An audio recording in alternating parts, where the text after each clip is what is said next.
Excelentíssimo senhor presidente do Congresso Nacional, senador Rodrigo Pacheco, excelentíssimo senhor presidente da Câmara dos Deputados, deputado Arthur Lira, excelentíssima senhora presidenta do Supremo Tribunal Federal, ministra Rosa Weber, meu querido companheiro vice-presidente da República, Geraldo Alckmin, senhoras e senhores chefes de estados e de governo que nos prestigiam, senhor primeiro secretário da mesa da Câmara dos Deputados, deputado Luciano Bivar, senhor procurador-geral da República, Augusto Aras,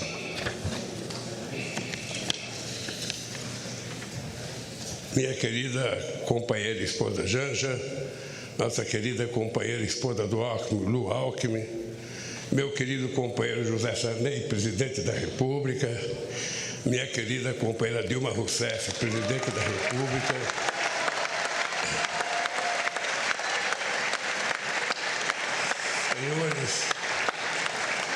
senhores parlamentares, senhoras e senhores chefes de delegação estrangeira, meus amigos e minhas amigas. Pela terceira vez, compareço a este Congresso Nacional para agradecer ao povo brasileiro o voto de confiança que recebemos. Renovo o juramento de fidelidade à Constituição da República, junto com o vice-presidente Geraldo Alckmin e os ministros que conosco vão trabalhar. Se estamos aqui hoje, é graças à consciência política da sociedade brasileira e à frente democrática que formamos ao longo desta histórica campanha eleitoral.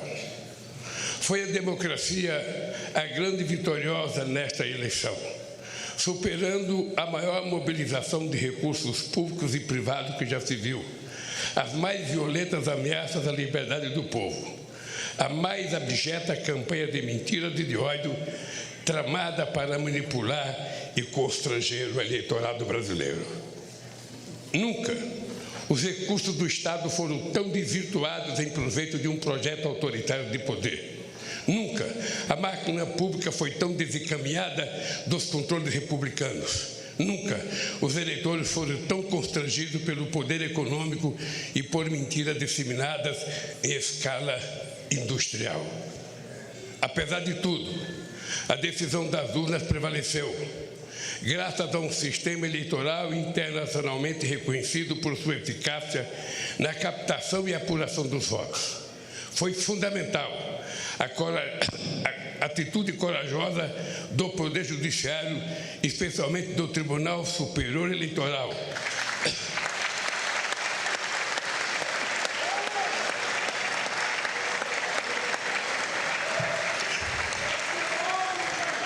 para fazer prevalecer a verdade das urnas sobre as violências de seus detratores. Senhoras e senhores, ao retornar a este plenário da Câmara dos Deputados, onde participei da Assembleia Constituinte de 1988, recordo com emoção os embates que travamos aqui democraticamente para inscrever na Constituição o mais amplo conjunto de direitos sociais, individuais e coletivos, em benefício da população e da soberania nacional. 20 anos atrás, quando fui eleito presidente pela primeira vez, ao lado do companheiro vice-presidente José Alencar, iniciei o discurso de posse com a palavra mudança. A mudança que pretendíamos era simplesmente concretizar os preceitos constitucionais, a começar pelo direito à vida digna, sem fome, com acesso ao emprego, à saúde e à educação. Disse naquela ocasião que a missão de minha vida estaria cumprida quando cada brasileiro e brasileira pudesse fazer 3 refeições por dia.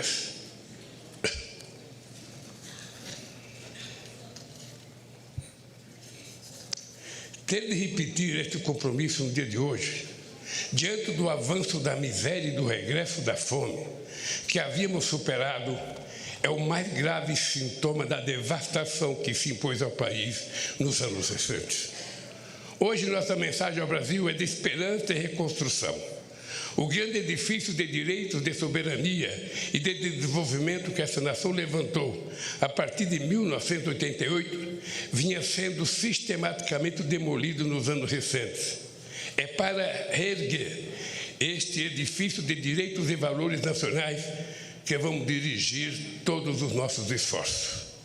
Queridos amigos e amigas, em 2002, dizíamos que a esperança tinha vencido o medo, no sentido de superar os temores diante da inédita eleição de um representante da classe trabalhadora para presidir os destinos do país. Em 8 anos de governo, deixamos claro que os temores eram infundados. Do contrário, não estaríamos aqui novamente. Ficou demonstrado que um representante da classe trabalhadora podia, sim, dialogar com a sociedade para promover o crescimento econômico de forma sustentável em benefício de todos, especialmente dos mais necessitados.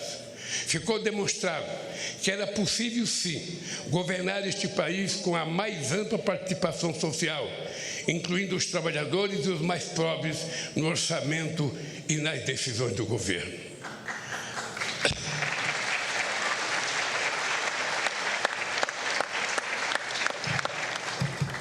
Ao longo desta campanha eleitoral, vi a esperança brilhar nos olhos de um povo sofrido, em decorrência da destruição de políticas públicas que promoviam a cidadania, os direitos essenciais, a saúde e a educação.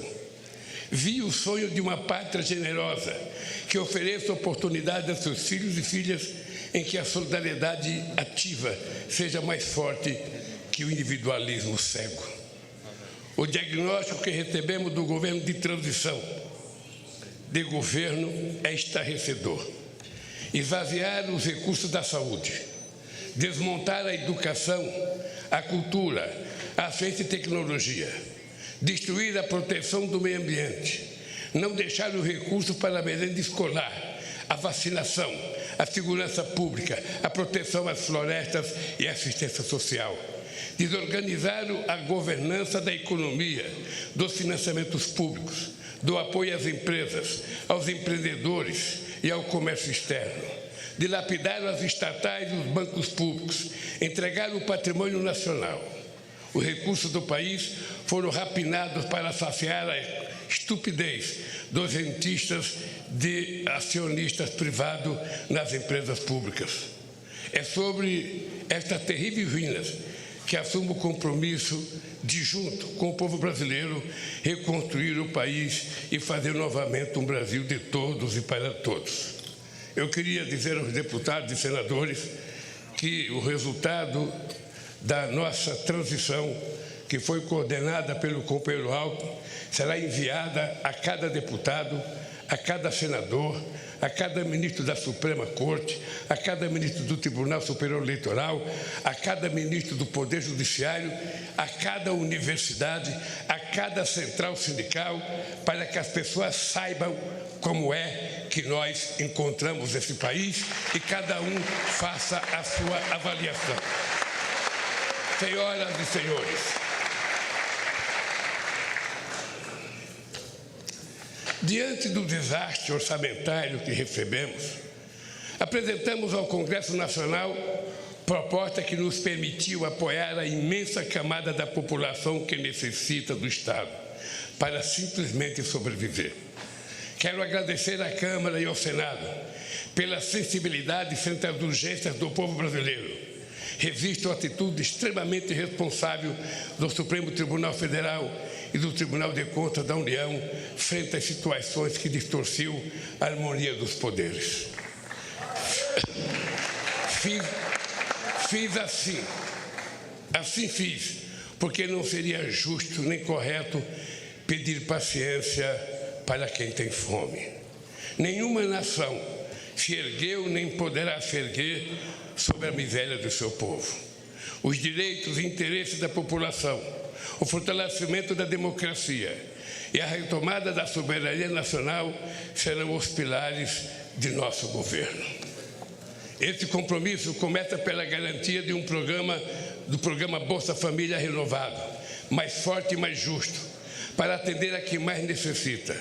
Nossas primeiras ações visam resgatar da fome 33 milhões de pessoas e resgatar da pobreza mais de 100 milhões de brasileiros e brasileiras que suportaram a mais dura carga do projeto de destruição nacional que hoje se encerra. Senhoras e senhores, esse processo eleitoral também foi caracterizado pelo contraste entre distintas visões de mundo. A nossa, centrada na solidariedade e na participação política e social para a definição democrática dos destinos do país. A outra, no individualismo, na negação da política, na destruição do Estado em nome de supostas liberdades individuais.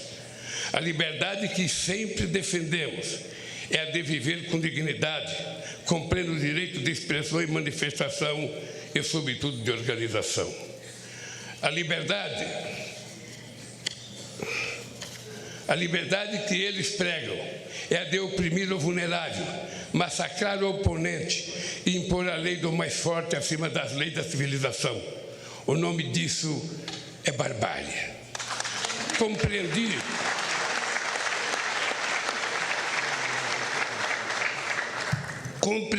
desde o início da jornada que deveria ser candidato por uma frente mais ampla do que o campo político em que me formei, mantendo um firme compromisso com minhas origens. Esta frente se consolidou para impedir o retorno do autoritarismo no país. A partir de hoje, a lei de acesso à informação voltará a ser cumprida. O portal da transparência voltará a cumprir seu papel. Os controles republicanos voltarão a ser exercidos para defender o interesse público. Não carregamos nenhum ânimo de revanche contra os que tentaram subjugar a nação a seus desígnios pessoais e ideológicos, mas vamos garantir o primado da lei. Quem errou responderá por seus erros com direito à ampla defesa dentro do devido processo legal. O mandato que recebemos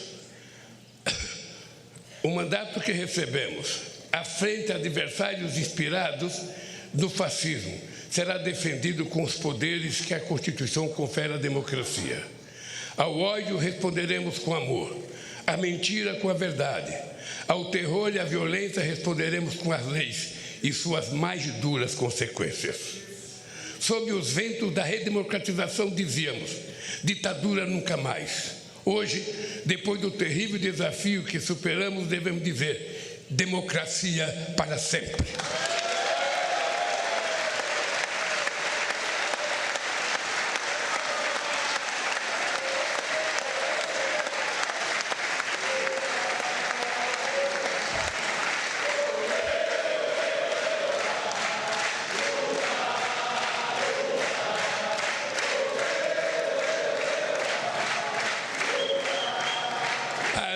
Para confirmar estas palavras, teremos de reconstruir em bases sólidas a democracia em nosso país.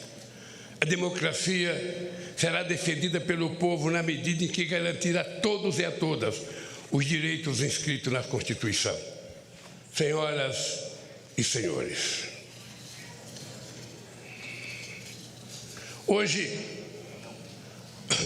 mesmo estou assinando medidas para reorganizar as estruturas do Poder Executivo, de modo que volte a permitir o funcionamento do governo de maneira racional, republicana e democrática, para resgatar o papel das instituições do Estado, bancos públicos e empresas estatais no desenvolvimento do país, para planejar os investimentos públicos e privados na direção de um crescimento econômico sustentável ambientalmente e socialmente. Em diálogo com os 27 governadores, vamos definir prioridades para retomar obras irresponsavelmente paralisadas, que são mais de 14 mil no país. Vamos retomar o Minha Casa Minha Vida e estruturar um novo PAC para gerar empregos na velocidade que o Brasil quer e necessita. Buscaremos financiamento e cooperação nacional e internacional para o investimento, para dinamizar e expandir o mercado interno de consumo, desenvolver o comércio, exportações, serviços, agricultura e indústria. Os bancos públicos, especialmente o BNDES, e as empresas indutoras do crescimento e inovação, como a Petrobras, terão um papel fundamental nesse novo ciclo. Ao mesmo tempo, vamos impulsionar as pequenas e médias empresas, potencialmente as maiores geradoras de emprego e renda, o empreendedorismo, o cooperativismo e a economia criativa. A roda da economia vai voltar a girar e o consumo popular terá papel central nesse processo. Vamos retomar a política de valorização permanente do salário mínimo e estejam certos de que vamos acabar mais uma vez com a vergonhosa fila do INSS, outra injustiça restabelecida nesses tempos de destruição.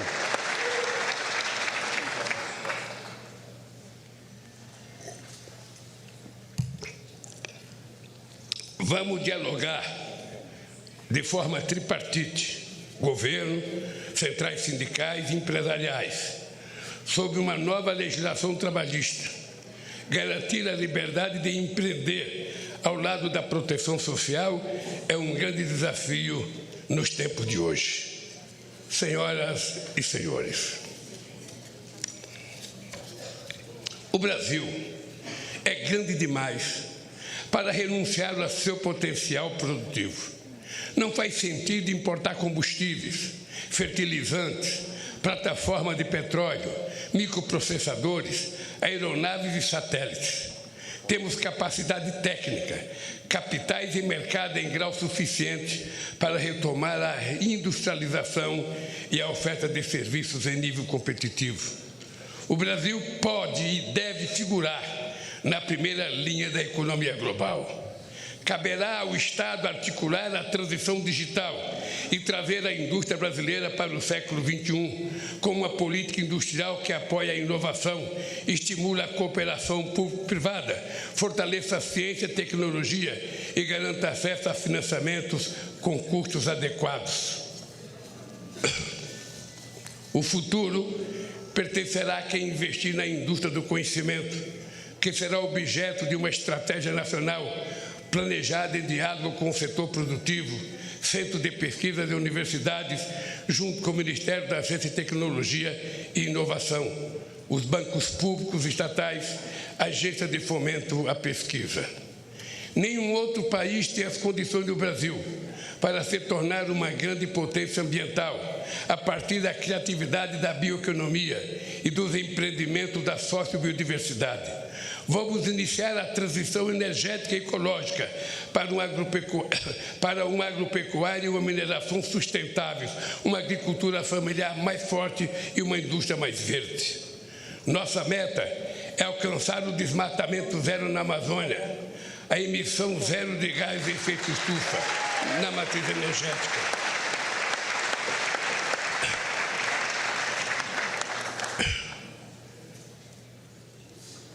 Além de estimular o reaproveitamento de pastagens degradadas, o Brasil não precisa desmatar para manter e ampliar sua estratégica fronteira agrícola.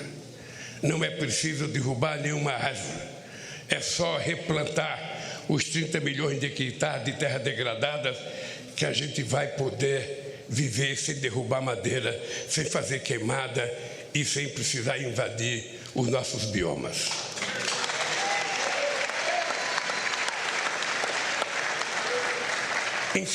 Incentivaremos, sim, a prosperidade na terra, liberdade e oportunidade de criar, plantar e colher continuará sendo nosso objetivo. O que não podemos admitir é que seja uma terra sem lei. Não vamos tolerar a violência contra os pequenos, o desmatamento e a degradação do ambiente que tanto mal já fizeram ao nosso país. Esta é uma das razões, não a única, da criação do Ministério dos Povos Indígenas. Ninguém conhece melhor nossas florestas, nem é mais eficaz de defendê-la do que o que estava aqui desde o tempo tempos imemoriais.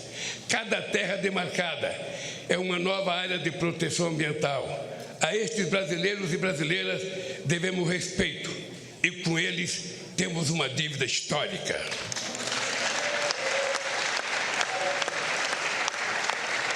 Vamos revogar todas as injustiças cometidas contra os povos indígenas.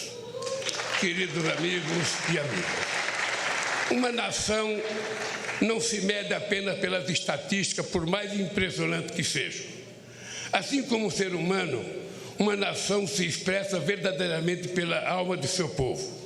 A alma do Brasil reside na diversidade inigualável da nossa gente e das nossas manifestações culturais. Estamos refundando o Ministério da Cultura, com a ambição de retornar mais intensamente às políticas de incentivo e de acesso aos bens culturais interrompida pelo obscurantismo nos últimos anos. Uma política cultural democrática não pode temer a crítica nem eleger favoritos. Que brotem todas as flores e sejam colhidas todos os frutos da nossa criatividade. Que todos possam dela usufruir sem censura e sem discriminação.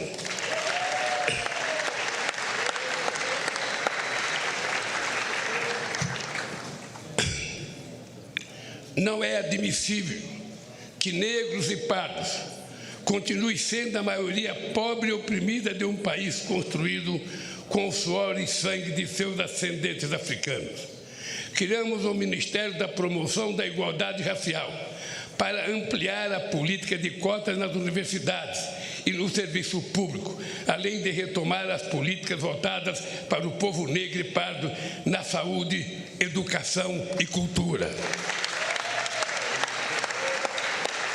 É inadmissível que as mulheres recebam menos que os homens realizando a mesma função, que não sejam reconhecidas em um mundo político machista, que sejam assediadas impunemente nas ruas e no trabalho, que sejam vítimas de violência dentro e fora de casa. Estamos refundando também o Ministério das Mulheres para demolir esse castelo secular de desigualdade e preconceito.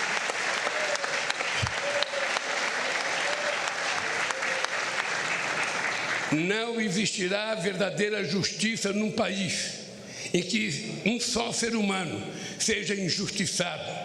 Caberá ao Ministério dos Direitos Humanos zelar e agir para que cada cidadão ou cidadã tenha seus direitos respeitados no acesso aos serviços públicos e particulares, na proteção frente ao preconceito ou diante da autoridade pública. Cidadania é outro nome da nossa querida democracia. O Ministério da Justiça e da Segurança Pública atuará para harmonizar os poderes e entes federados no objetivo de promover a paz onde elas é mais urgente, nas comunidades pobres, no seio das famílias vulneráveis, ao crime organizado, às milícias e à violência. Venha ela de onde vier. Estamos revogando os criminosos decretos de ampliação de acesso a armas e munições que tanta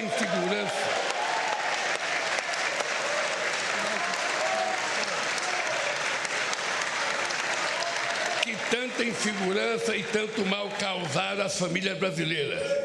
O Brasil não quer e não precisa de armas na mão do povo. O Brasil precisa de segurança, o Brasil precisa de livro, de educação e de cultura para que a gente possa ser um país mais justo.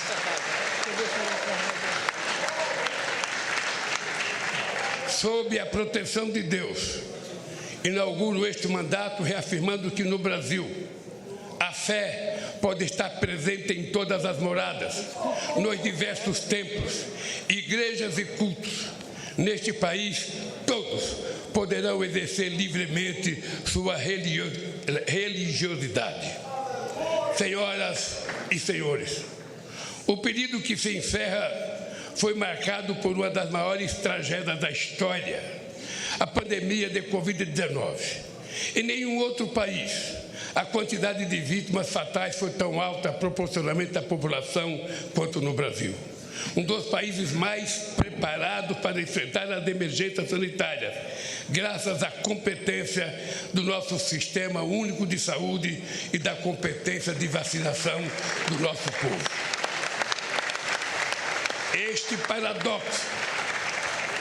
Este paradoxo só se explica pela atitude criminosa de um governo negacionista, obscurantista e insensível à vida. As responsabilidades por esse genocídio hão de ser apuradas e não devem ficar impunes.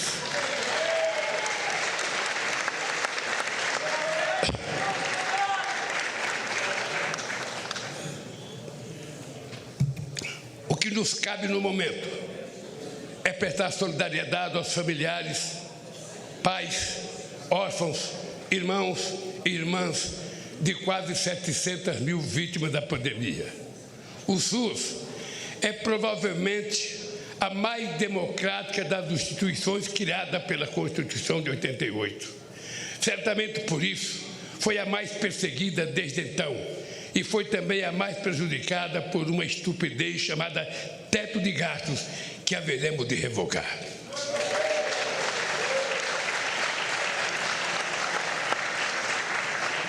Vamos recompor os orçamentos da saúde para garantir a assistência básica, a farmácia popular, promover o acesso à medicina especializada.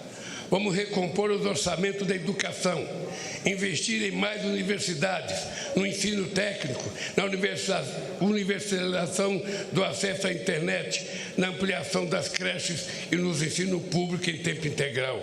Este é o investimento que verdadeiramente levará ao desenvolvimento do país. O modelo que propomos, aprovado nas urnas, exige sim compromisso com a responsabilidade, a credibilidade e a previsibilidade. E disso não vamos abrir mão. Foi com realismo orçamentário, fiscal e monetário, buscando a estabilidade, controlando a inflação e respeitando contratos que governamos este país. Não podemos fazer diferente. Temos, sim, a obrigação de fazer melhor do que fizemos. Senhoras e senhores, os olhos do mundo estiveram voltados para o Brasil nestas eleições. O mundo espera que o Brasil volte a ser um líder no enfrentamento à crise climática e um exemplo de país social e ambientalmente responsável, capaz de promover o crescimento econômico com distribuição de renda, combater a fome e a pobreza dentro do processo democrático. Nosso protagonismo se concretizará pela retomada da integração sul-americana a partir do Mercosul, a revitalização da Unasul e demais instâncias de articulação soberana da nossa região. Sobre esta base, poderemos reconstruir o diálogo ativo e altivo com os Estados Unidos, a comunidade europeia, a China, os países do Oriente e outros atores globais, fortalecendo os BRICS e a cooperação com os países da África e rompendo o isolamento a que o país foi submetido nesses últimos tempos. O Brasil tem de ser dono de si mesmo, dono do seu destino. Tem de voltar a ser um país soberano. Somos responsáveis pela maior parte da Amazônia e por vastos biomas, grandes aquíferos, jazidas de minérios, petróleo e fontes de energia limpa. Com soberania e responsabilidade, seremos respeitados para compartilhar essa grandeza com a humanidade, solidariamente, jamais com subordinação. A relevância da eleição no Brasil refere-se, por fim, às ameaças que o modelo democrático vem enfrentando ao redor do planeta. Articula-se uma onda de extremismo autoritário que dissemina o ódio e a mentira por meios tecnológicos que não se submete a controles transparentes. Defendemos a plena liberdade de expressão, cientes de que é urgente criarmos instâncias democráticas de acesso à informação confiável e de responsabilização dos meios pelos quais o veneno do ódio e da mentira são inoculados. Este é um desafio civilizatório, da mesma forma que a superação das guerras, da crise climática e da fome e da desigualdade no planeta. Reafirmo para o Brasil e para o mundo a convicção de que a política, em seus mais elevados sentidos, e apesar de todas as suas limitações, é o melhor caminho para o diálogo entre os interesses divergentes para a construção pacífica de consenso. Negar a política e desvalorizá-la e criminalizá-la é o caminho da barbárie e das tiranias.